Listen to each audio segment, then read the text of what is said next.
Ari na, pangalawang araw naman ng pag-ayos ng aming souvenir. Kaya nga pala kami maagang gumising din. Gawa ari kami mangungumpisal Kaganda ng morning. Noong kami makauwi, di amin namang aayusin ay mga souvenir na pang ninong, ninang at saka mga abay. At saka din nga din pala yung mga sarong na pang masyusyanda. Charot, pang titas lang. Ay di ipapagkit namin yung mga sticker na may mga pangalan nilang pinagugupit namin. Syempre mas maganda, mas personalized, mas cutie. Abay, tanong ko lang, iyang ginabuksan nyo na at nainom nyo na, baka naman niya magsuka na. Pero sabi nga nila, pag daw nag-age pa yung wine ay mas masarap. Di kayong bahala kung kailan nyo gustong inumin. Ari namang maliliit, may pang-abay na panlalaki at pang-abay na pambabae. Yan ang dapat na iinom na. Tapos di sabi ng beb ko, tikman naman natin, may sobraga din. Sabi ko, oo, meron. Di yan, itry mong buksan. Di binuksan namin. At kami mag-cheers pa dyan, mga kaartihan. Ay, Diyos mayo, akala ko yung akin yung parang cork din nga hindi pala, yung pala yung tinitwist-twist laang. Pero rin kay Michael, yung parang cork, sabi ko, yan, buksan mo. Tinuturo-turo ako pa. Gawa nang sabi ko, yan na ipuputok, dapat. Ay, di, panoodin niyo kung paano nabuksan.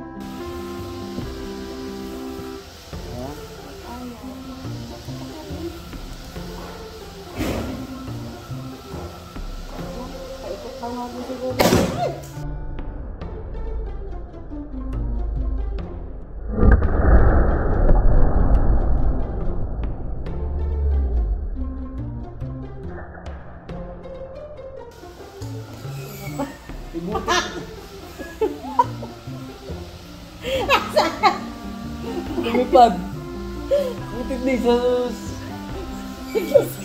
Sabi ko sa'yo, naputok. Hindi. Diyan na sa panlalaki. Ito lang panlalaki. Cheers. Nakapag-cheers pa nga kahit muntik na mabuta sa kisabi. Aray ka, Diyos ka. Ay, di lapit ang papa. Kaya na may ano yun. Di sabi namin yun, pumutok. Talaga naman kami na-shock Ay, aminin, nagulat din kayo. Mabalik tayo din sa aming paggagawa ng mga souvenir na nakakatuwa din naman mag-personalize na ganare. Kahit yun nga talagang magbibigay ka ng time, ganyan. Pero alam mo yung effort, yung alam mo yung pagbibigyan mo, nakaka-excite, gayong ga. Wala, talagang pahirap kami sa buhay. Pero at least nagka-quality time kami dalawa ng beb. Mga simpleng ganari, yung kayo magdi-decide saan ikakapit, saan igaganari, ganyan-ganyan. Tapos din naman sa mga shawl paano ang tupi, paano ang ribbon. Abay, si Michael nag-ribbon na yan ay talaga namang effort. Very good ka dyan, Michael Janagbing.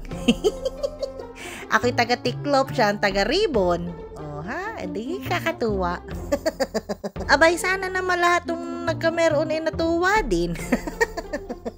Nung makatapos kami din nung kinahaponan, abay, ako'y nag-gown fitting na. Talaga naman ako'y kilig na kilig.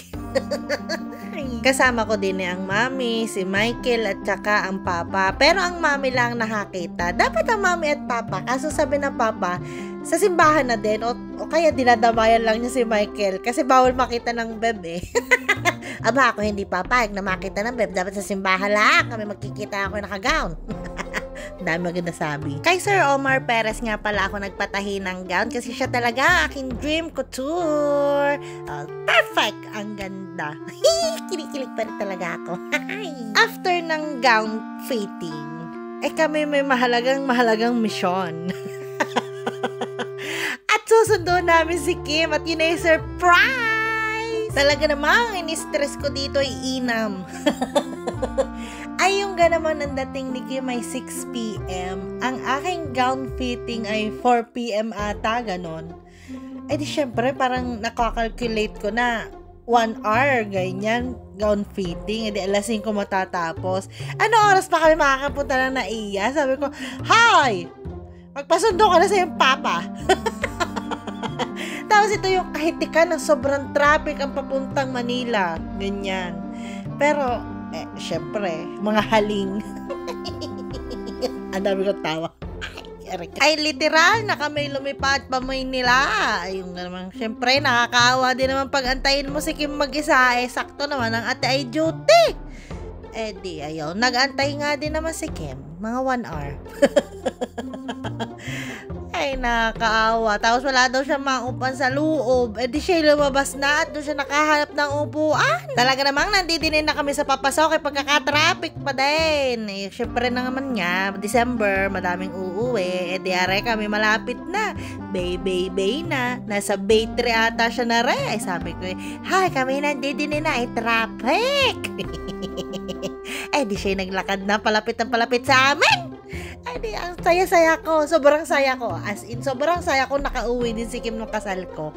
Sayang nga lahat, hindi ko na siya nakuhang abay at paiba-iba naman ang isip.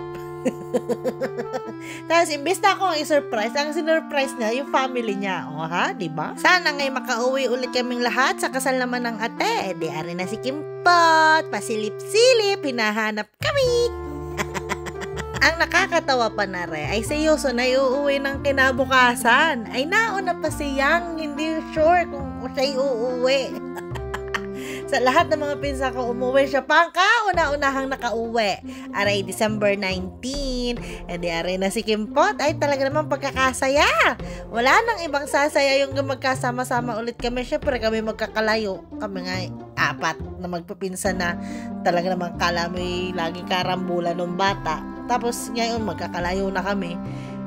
Alam mo yun, yung time na magkakakita-kita ulit kami, napaka-precious na kami magkasabay-sabay ng uwi. We are OFW. Of course, our first meal is Jollibee! Abay, matik na are, kada uuwi ay dine sa may Slex ang Jollibeehan. Abay, syempre, Miss ang Jollibee. Abay, kahit dine sa Italia may Jollibee na. Ay iba pa din yan Jollibee sa atin, kaso nga lang lumiit ang manok. Sabi nga ni kami, alo, bakit yung ganari parang sisiw na ang manok ng Jollibee? Jollibee, baka naman. Ay di no matapos ang Jollibee, hay kami umuwi na. Nandidinin na kami, walang kalam-alamang season family. Ay di, are mga kaganapan ng surprise uwi ni Kim Pot. Enjoy watching. Opo, Kuya John. Kuya John! Kuya John! Huwag mo na hila. Nasaan ang papa? Sige mo nga bunso. At nakala kasi ano. Sabi nakatakas ang aso. Baka naman nakasingin ko. Sabi nakatakas ang aso. Pera mo ko sasakyan. Kay amigo.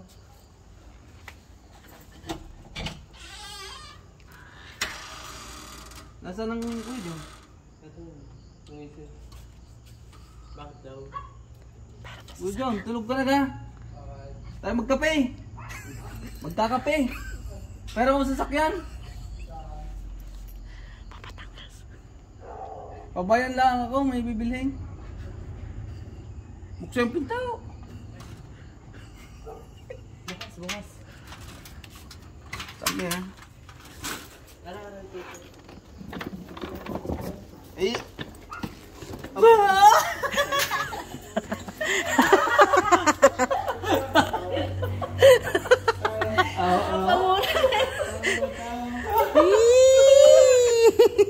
Ay, sa'yo, mami.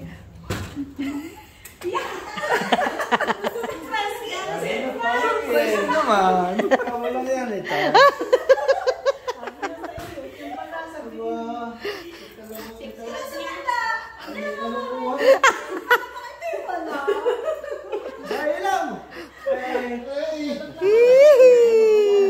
Na-surprise din naman niya eh.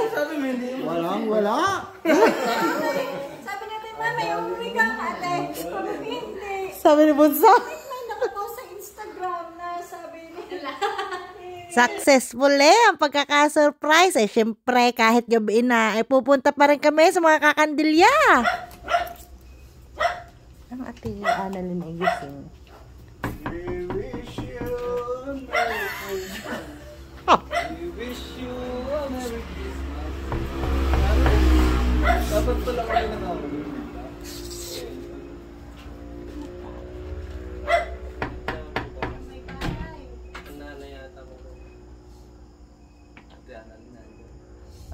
Ano naman sarap ng tulog ng araw?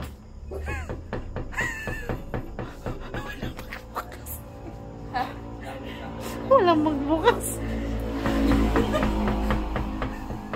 Ano, di ba tulog ng mga tao din? Mamas ko po.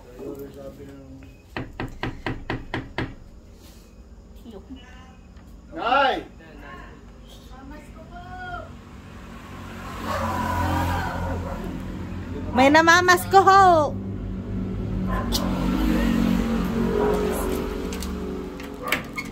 Wish you a Merry Christmas.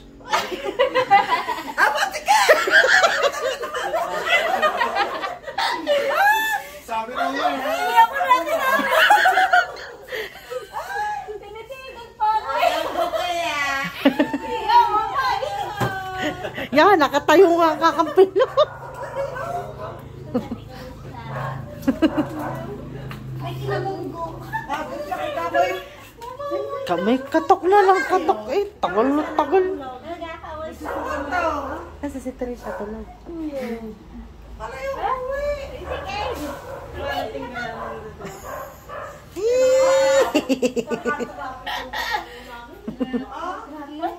Lakad na mamay.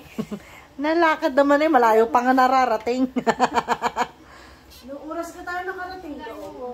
Sino kasama na pagpunta? Hindi kami napat.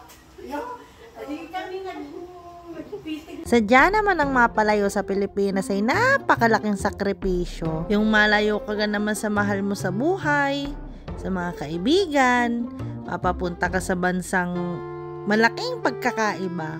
Though, oo, malaki ang kinikita, pero mas masaya pa din ang nasa Pilipinas. Iba pa din yung makikita mo araw-araw yung mahal mo sa buhay. Mga gayon baga. Baga nagiging madrama naman ako.